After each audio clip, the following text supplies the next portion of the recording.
Mahirap ang pamilya nila Odelon dahil sa kanilang mga utang. Panglima siya sa 6 na magkakapatid. Sa murang edad ay nagbanat na siya ng buto. Tinulungan ng ina sa paghahanap buhay upang mabayaran ang kanilang mga utang. During my elementary days, naranasan kong sumama sa nanay ko, magtinda ng mga gulay sa palengke. Sometimes po sinasama niya ako magbenta ng mga isda, maglako ng isda. Sometimes may nakikita ko mga bata na sagana sila sa lahat. Kami naman ay sakto lang yung nakukuha namin. Tinatanong ko sa sarili ko, bakit nangyayari ito sa amin? Parang ang buhay yata ay unfair. Nagsumikap si Odelon sa kanyang pag-aaral hanggang sa siya'y maging bahagi ng varsity sa karate. Napansin ng isang foundation ang kanyang sipag at galing kaya't ginawa siyang scholar. So during my college days, talaga na-focus yung life ko sa sports. Minsan pagka iniisip namin yung mga ganong financial problems, wala akong mahinga ng solusyon, wala akong mapagkwentuhan, kundi yung mga kasama ko sa karate do. So doon medyo nakakapag-release ako ng konting problema namin, gumagaan sa pakiramdam ko. Nakapagtapos siya ng kolehiyo sa kursong Secondary Education Major in Mathematics at naipasa ang kanyang licensure exam o LET. Nagbukas ang oportunidad sa kanya na magtrabaho sa isang private school. Lingid sa kanyang kaalaman, isa pala itong Christian school. Nung mga activities doon sa school, every Wednesday nagkakaroon ng Bible study. Doon ko po nakilala yung girlfriend ko na asawa ko na po ngayon. Naging open po siya sa akin na mas gusto niya na isang Kristiyano din yung maging kasama niya rin sa paglilingkod at maging kasama rin sa habang buhay. Alang-alang sa pagmamahal sa nobya, niyakap ni Odelon ang kinilakhang pananampalataya ng kanyang girlfriend. Bilang paghahanda sa kanilang kasal, nagbukas si Odelon ng karate gym upang madagdagan ang kinikita niya sa pagtuturo. Sa probinsya, medyo hindi po sapat yung kinikita namin doon. I decided na magkaroon ng sariling karate dojo. So yun po ay nakakatulong din kahit papaano ay makadagdag sa mga gastusin. Pangdagdag lang doon sa mga panggastos namin. Actually, ang nangyayari po sa amin talaga for charity yung training namin. Kasi noong mga times na yun, mga tinuturuan namin talaga mga bata ay hikahosin sa buhay. Taong 2008 nang magpakasal sila ng kanyang nobya at nagpa siyang bumuo ng sariling pamilya. Subalit, naharap sila sa malaking hamon. So, nung after po namin magpakasal, we decided na mag-settle dito sa Valenzuela. Napakalaking adjustment. Kaya lahat ng diskarte, lahat ng kaparaanan para mabuhay, ginawa ko po nung time na yon. Lalo na nung naging jobless po ako. Kahit saang eskwelahan ako nag-a-apply noon, hindi ako matanggap dahil may mga nahanap na sila mga teachers. Medyo lumiliit yung pagtingin ko sa sarili ko kasi sabi ko lalaki ako, dapat ako yung provider ng family. Pero ginawa ko po yung paraan na kahit papaano makatulong sa kanya. Natutuwa ako magtinda ng mga food supplement, na-involve ako sa network marketing business, gumawa ng mga perfume, gumawa ng mga dishwashing liquid. Dumating ang panahon na unti-unting nauupos ang kanyang pag-asa na muling magtrabaho sa isang eskwelahan. Kailan mo po sasagutin yung prayer ko? Sabi ko, bakit ang tagal? Lahat naman ginagawa ko, pero wala pa din. Nag-text sa akin, hindi ko makalimutan yung text niya sa akin, "Good day, Mr. Peña, Florida. Please report on Monday for your teaching load." So sabi ko, ibig sabihin, Lord, ito na yung prayer, yung sagot ko sa prayer ko.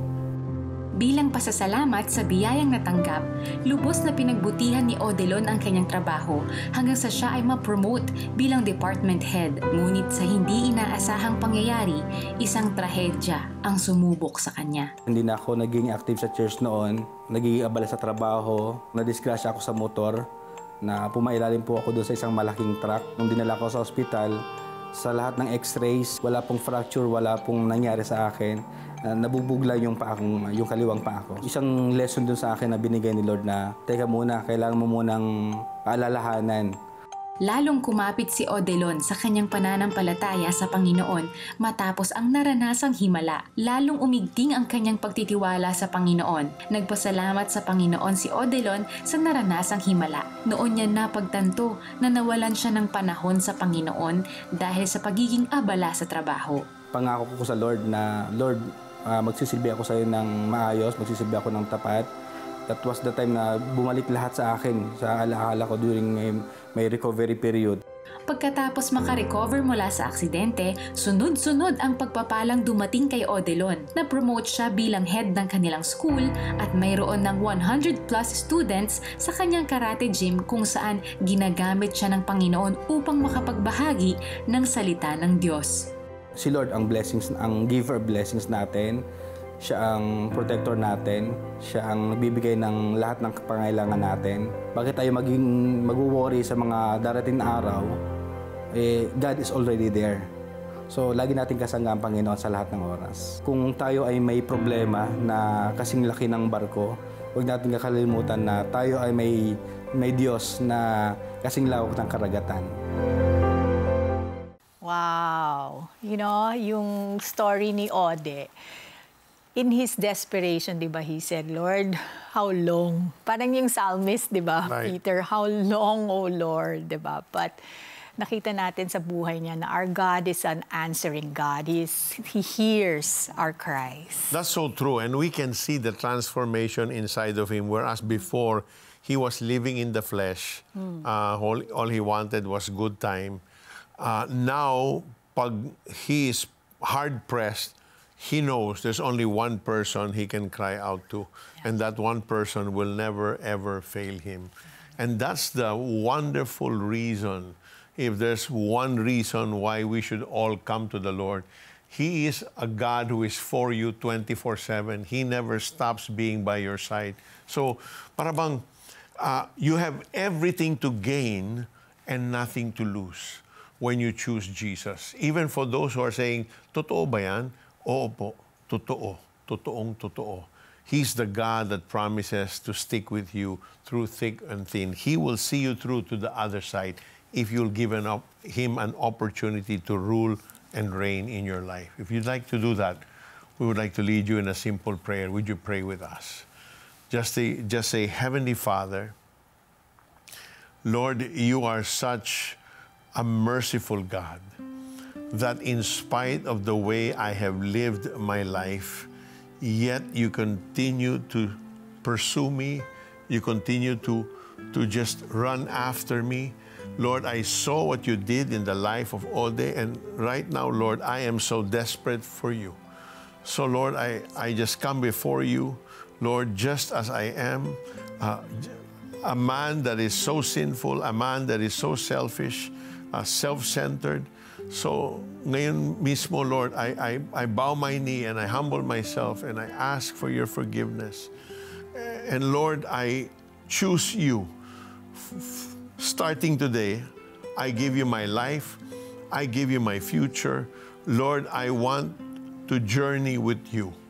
So I invite you now, Jesus, to come into my life, to be my Lord, to be my Savior, to be the God that will show me the perfect plan that you have for my life.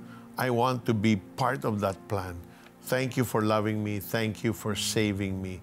I receive this great gift that you offer me now. In the name of Jesus. Amen and amen. Panginoong Jesus, natanggap ko po kayo na aking Panginoon at tagapagligtas. Sumabay ka ba sa panalangin upang tanggapin si Jesus? Narito ang CBN Asia Prayer Center para sa iyo 24/7 upang tulungan kang magsimula ng panibagong buhay na punong-puno ng pag-asa, kapayapaan at tagumpay. Just text YES, your name and location o mag-chat sa The 700 Club Asia Facebook Messenger. Amidst the trials of life, when you feel trapped in the midst of a battle, there's hope waiting for you. So find peace and guidance in the timeless wisdom of God's Word. Call our 24/7 prayer center, where compassionate and trained prayer counselors are willing to listen to your worries, lift you up in prayer, and offer sound counsel rooted in the Scriptures. The number you need is right there on your screen. Let them help you find faith and strength in these challenging times. Grabe! Yung inaantok na ako tapos ito mapapanood ko. Sana lagi papaalala sa akin ni Lord na ang galit na nasa puso ko may solusyon. I'm sorry, natagalan. Maraming salamat din po dahil tinuruan niyo ako kung paano patawarin ang asawa ko. Kailan ba natin huling sinabi sa isa't isa? Yung I'm sorry. Tsaka, Yung I love I you. love you.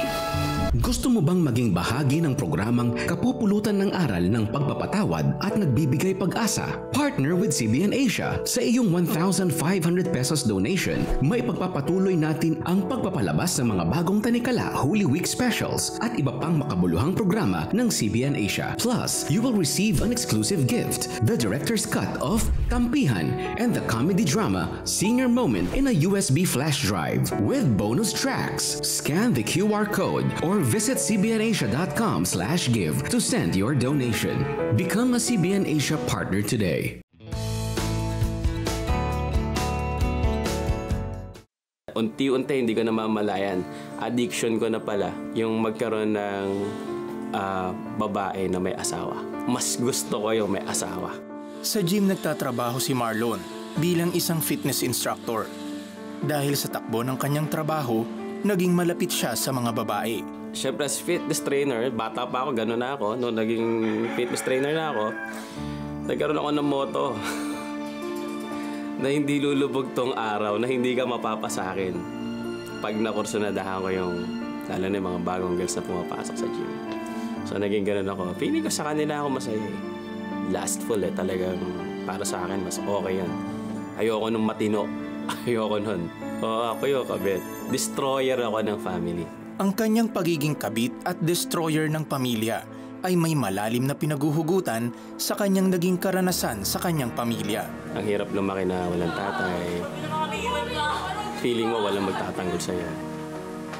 Feeling mo ang liit ng tingin ng tao sa'yo kasi parang wala kang wala kang armor, walang sasalag lahat ng atake sa'yo. So doon ako nagkaroon ng insecurity.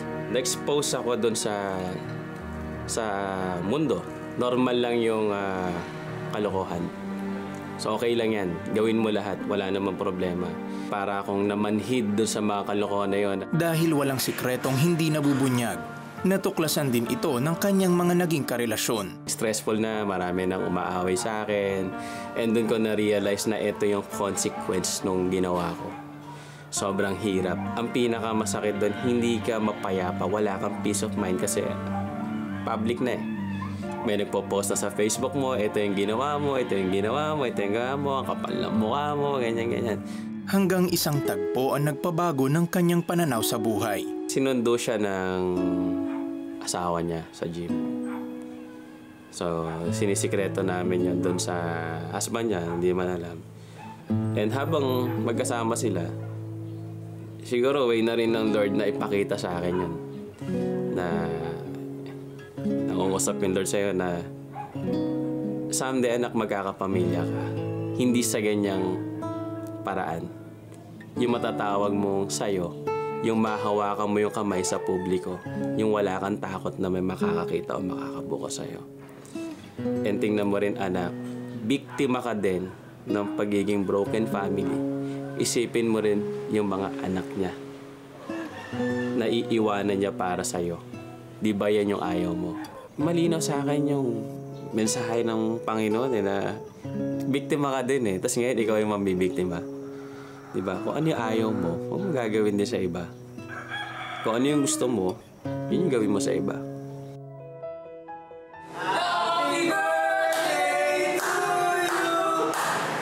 Naging daan ang mga Kristiyanong kaibigan ni Marlon upang tanggapin niya si Jesus bilang kanyang Panginoon at tagapagligtas sa araw mismo ng kanyang kaarawan. So naiyak ako noon kasi doon ko naramdaman yung ipaghanda ka, may cake eh. Kasi huli ko pa naramdaman niya, para 4 years old ako. And the rest, wala talaga. Doon ko naramdaman na mahal ka.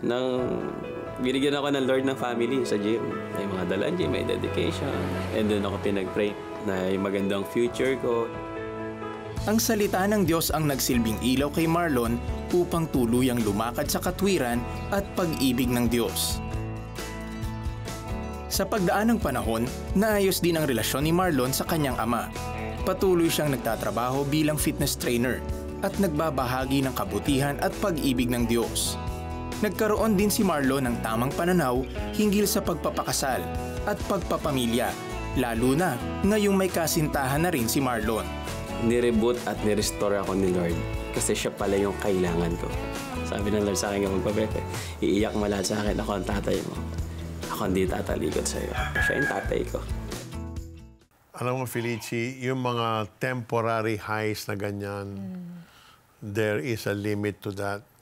And, you know, like what Marlon was saying, he will not let the day pass, you know, till he gets the number of whoever's there in the gym. No matter how exciting you think it is, it will never truly satisfy when it comes face to face or you match it with the real thing. For him, it was time. Oras na makita niya yon. And that's the beauty of it. When we start longing for what he desires, when we look to him, he changes our desires, you know, and we start longing for that. And what did he say? Ask and you shall receive. Amen. Diba? Okay, so I think there are probably people watching us, you know, Peter, who may be struggling the same way as he did, and in that area, you know, the Lord has freedom reserved for you, you know, and deliverance. Yan ang gusto niya para sa inyo, na kayo'y makalaya sa ganyang klaseng struggle, no? Kasi maganda ang plano niya para sa inyo. Let's pray. Let's pray. Heavenly Father, Lord, patawarin niyo po ako. Dahil ito po ay isang bagay na nagiging struggle ko, Panginoon. Hindi ko alam kung paano, how to get out of it, Lord. Pero alam ko, Panginoon, na walang imposible sa inyo.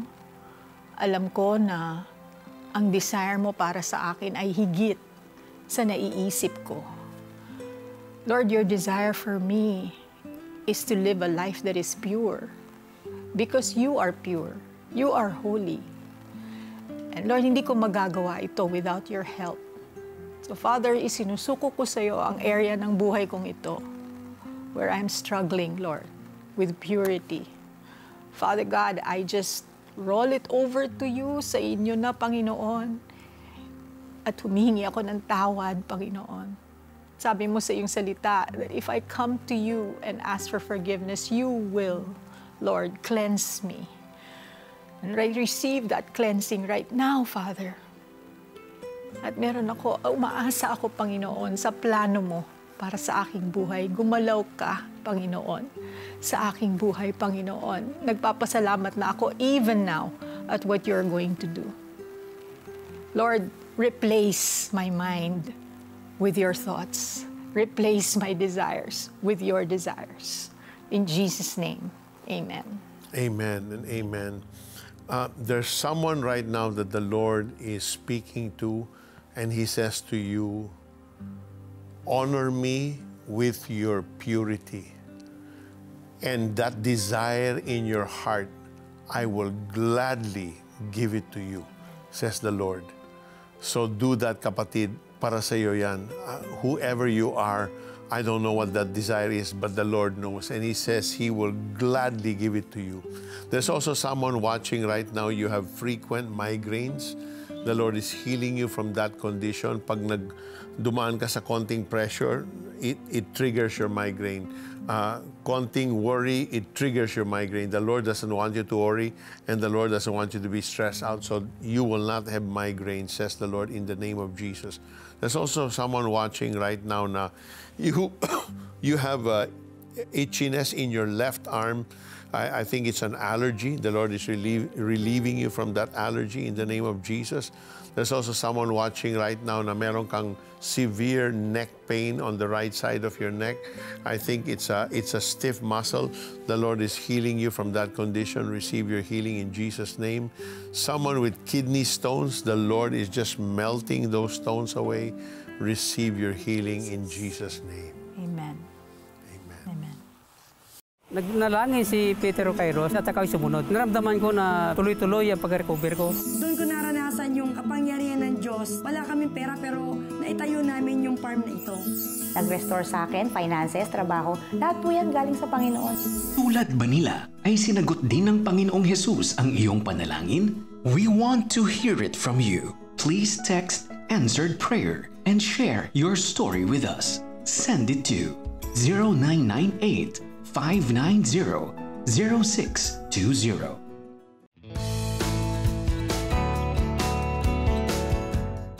Hello, this is Peter Kairos. On behalf of the CBN Asia family of ministries, I want to express our gratitude to our donors and partners who continue to support our mission to proclaim Christ and transform lives. Your generosity means a lot to us and to the people we serve. Those who gave 100, 200, 500, 5,000 and more, whatever amount you gave, God sees your heart of generosity. Thanks to your support, we are able to help the poorest of the poor, share stories of love, hope, and redemption, comfort the broken and hurting, equip missionaries, empower the next generation, and produce music that celebrates the love of God. Maraming salamat po. If you're not yet a partner, please visit cbnasia.com/give to learn how you can send your support today. May God, the Lord, bless you abundantly as you honor Him with your giving.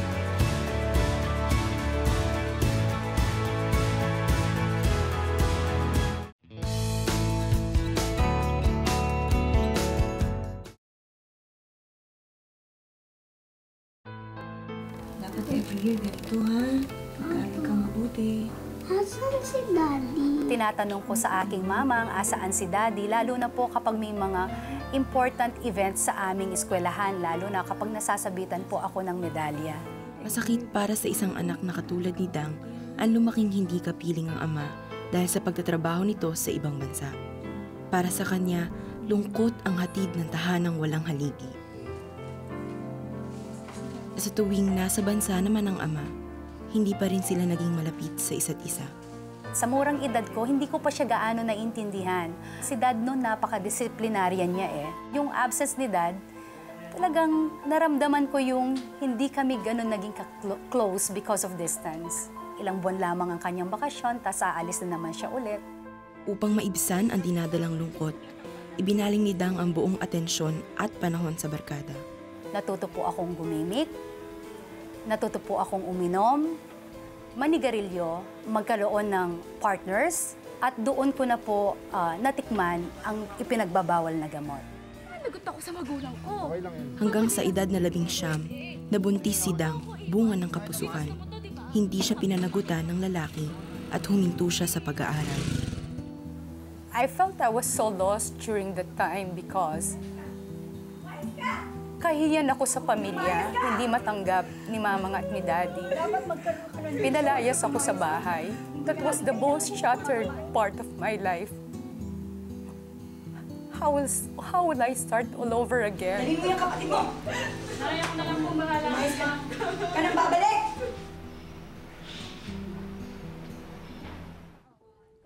Sa takot na patuloy na maging kahihiyan sa pamilya, muling pumasok si Dang sa bagong relasyon.